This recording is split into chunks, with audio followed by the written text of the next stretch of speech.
জলবায়ু পরিবর্তন বিষয়ক সচেতনতামূলক কর্মসূচি 2025 উপলক্ষে বিয়ানীবাজার উপজেলার লাউতা ইউনিয়নের বাহাদুরপুর উচ্চ বিদ্যালয়ে বৃক্ষরোপণ, উপস্থিত বক্তৃতা ও দেয়ালিকা প্রকাশনা অনুষ্ঠানের আয়োজন করা হয়। Learning acceleration in secondary education project মাধ্যমিক ও উচ্চ মাধ্যমিক শিক্ষা অধিদপ্তরের সহযোগিতায় সোমবার বিদ্যালয়ের হলরুমে জলবায়ু পরিবর্তন বিষয়ক সচেতনতামূলক উপস্থিত বক্তব্য রাখেন শিক্ষার্থীরা। এর আগে বিদ্যালয় প্রাঙ্গণে বৃক্ষরোপণ ও শিক্ষার্থীদের হাতের তৈরি দেয়ালিকা প্রকাশ করা হয়। উপস্থিত বক্তৃতা ও পুরস্কার বিতরণী অনুষ্ঠানে বাহাদুরপুর উচ্চ বিদ্যালয়ের প্রধান শিক্ষক রত্নময় দাস এর সভাপতিত্বে ও সহকারী শিক্ষক জাবের হোসেনের সঞ্চালনায় অতিথি হিসেবে উপস্থিত ছিলেন বিয়ানীবাজার প্রেস ক্লাবের সাবেক যুগ্ম সাধারণ সম্পাদক ও এবিটিভির বার্তা সম্পাদক তাসবির আহমদ সাইম, বিদ্যালয়ের সহকারী শিক্ষক আবুল কালাম ও স্টাফ রিপোর্টার কাজী ফাহিম আহমদ।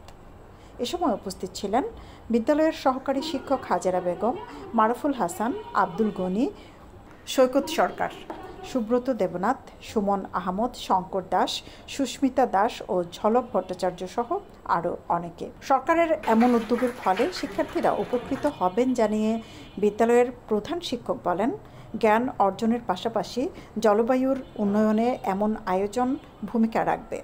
বাংলাদেশ সরকারের শিক্ষা মন্ত্রণালয় কর্তৃক লেইস প্রোগ্রামের আওতাধীন মাধ্যমিক বিদ্যালয়সমূহে বৃক্ষরোপণ, উপস্থিত বক্তব্য এবং দেয়ালিকা আমাদের একটি সরকারি প্রজ্ঞাপনের অনুষ্ঠান করার জন্য আমরা বাহাদুরপুর উচ্চ বিদ্যালয় সেই অনুষ্ঠানটি যথাযথভাবে পালন করেছি। এবং এই পালনের মধ্যে দিয়ে আমরা বৃক্ষরোপণ করেছি এবং দেয়ালিকা করে শিক্ষার্থীদের মাধ্যমে দেয়ালিকা তৈরি করেছি।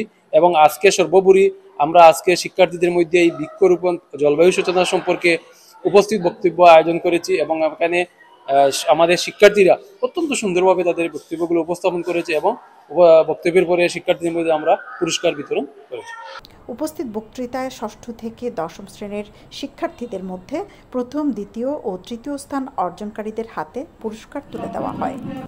সৈয়দা আখি হক, এবিটিভি।